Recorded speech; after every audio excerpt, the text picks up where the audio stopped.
Sacred texts are supposed to inspire. They are seen as sources of wisdom, peace, and divine love. But hidden within their pages are verses that feel more like horror stories than holy instruction. These passages are not metaphors. They are not allegories.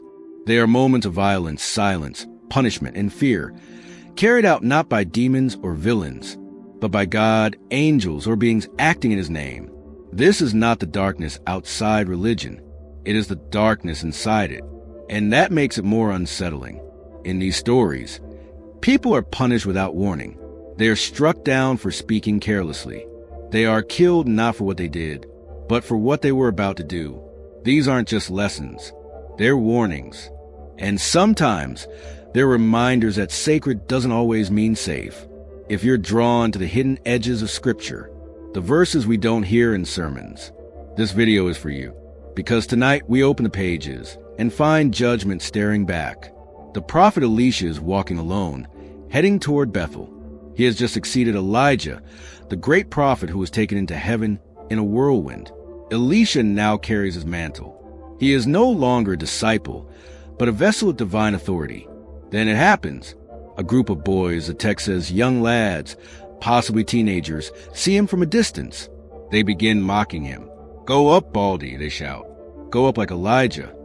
It's easy to read this as simple teasing, but context matters. Bethel was a city known for idolatry. Mocking a prophet wasn't just disrespectful, it was a rejection of the divine message. Their words weren't random. They were loaded. Still, the response is terrifying. Elisha turns.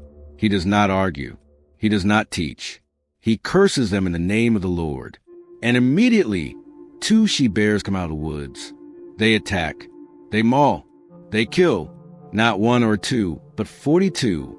The text offers no comfort, no justification, no resolution.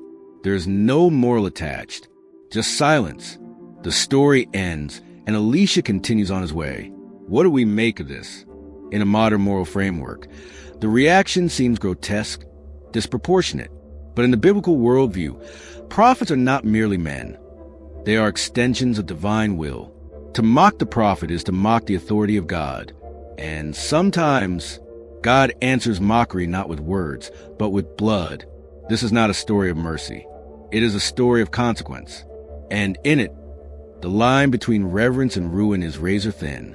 In Surah Al-Kahf, the 18th chapter of the Qur'an, the prophet Musa, Moses, meets a mysterious man, Al-Qaidr. He is described not as a prophet, but as a servant to whom God has given knowledge that Musa does not possess. They travel together under one condition. Musa must remain silent. He must not question Al-Qaidr's actions, no matter how strange they seem. It doesn't take long for the horror to arrive. They encounter a young boy. Al-Qaidr walks up to him and kills him.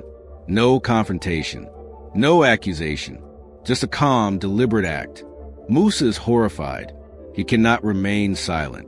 "Have you killed an innocent soul without right?" he asks. It's not just a question. It's a plea for reason. But Al-Qaidr simply reminds him of the condition. "Did I not say you cannot bear with me?"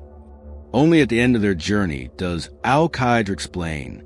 The boy was destined to bring pain, to grow into a source of evil. His death would protect others and bring his parents closer to faith. It is a justification from a plane beyond human morality. This isn't about guilt. It's about prevention. And that's what makes it terrifying. Here, divine justice doesn't wait for crime. It preempts it. And it does so through the hands of a holy man. Not all sacred power comforts. Sometimes it kills. Balaam is a prophet. He's been summoned by a king who wants him to curse the people of Israel. At first, God tells him not to go. Then he allows it, but warns him to speak only what he commands. So Balaam sets out, riding his donkey, but God is angry, not because Balaam disobeyed, but perhaps because his heart was already corrupted by the offer of reward. So God sends an angel, a terrifying one, armed with a sword, invisible to Balaam. It waits on the path. The donkey sees it. She veers into a field. Balaam beats her. Then again, and again, until finally she speaks. "What have I done to you?" In that moment, Balaam's eyes are opened. He sees the angel, sword raised, ready to strike. The angel says clearly, "I would have killed you and spared the donkey." This isn't a parable. It's a divine assassination attempt.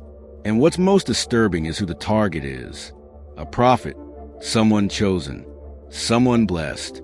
But even prophets are not beyond error. And in this story, we learn that divine correction can come suddenly, without warning, and from within one's own journey. In the Islamic tradition, death is not sleep. It's a transition, and one that begins with fear. Shortly after burial, two angels descend, Munkar and Nakir. They are not like the peaceful messengers who guide the soul. They are terrifying. They carry hammers of iron. Their presence fills the grave with dread. They ask 3 questions. Who is your Lord? What is your religion? Who is your prophet? If the deceased answers correctly, they are left in peace until the day of judgment. If not, the grave tightens. The hammer falls. The torment begins. Worms, darkness, suffocation. These aren't metaphorical punishments. They are physical, and they begin before resurrection. It's a doctrine of accountability. Immediate, intimate, terrifying. The soul is interrogated, judged, punished, not by fire or sword, but by forgetting. And in a world where faith is often claimed but not understood, that forgetting is more common than we'd like to admit. The book of Enoch begins with descent. A group of angels, the Watchers, fall to earth, not by accident, but by desire. They are captivated by human women. They take them as wives. They father children, the Nephilim. These are not ordinary offspring. They are giants, violent, powerful, and hungry. They teach war. They corrupt the earth. What began as longing becomes plague. God sees what's happening, and his response is not negotiation. He commands the archangels to act. The Nephilim are ordered to destroy one another. The mothers are cursed with grief and isolation, and the Watchers, once celestial beings, are bound in chains, buried beneath the earth, until the end. This is not mythology. It is scripture, at least to the ancient Ethiopic church. It's a story of divine wrath, cosmic violation, and brutal cleansing. Angels fall in love. God responds with extinction. It reminds us that the line between heaven and earth is not always pure. And when it's crossed, the punishment is catastrophic.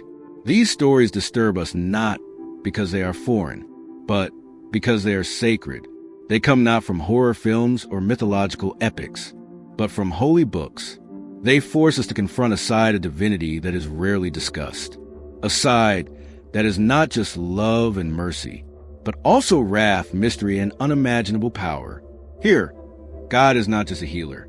He is a judge, a force, an author of silence and storm. Angels do not only sing. They kill, they interrogate, they burn. These are not tales meant to comfort. They are verses meant to awaken, to remind us that sacred texts are not tame. They contain multitudes, beauty and terror, grace and punishment, mercy and blood. And perhaps that's the point, because to revere something, you must fear it too.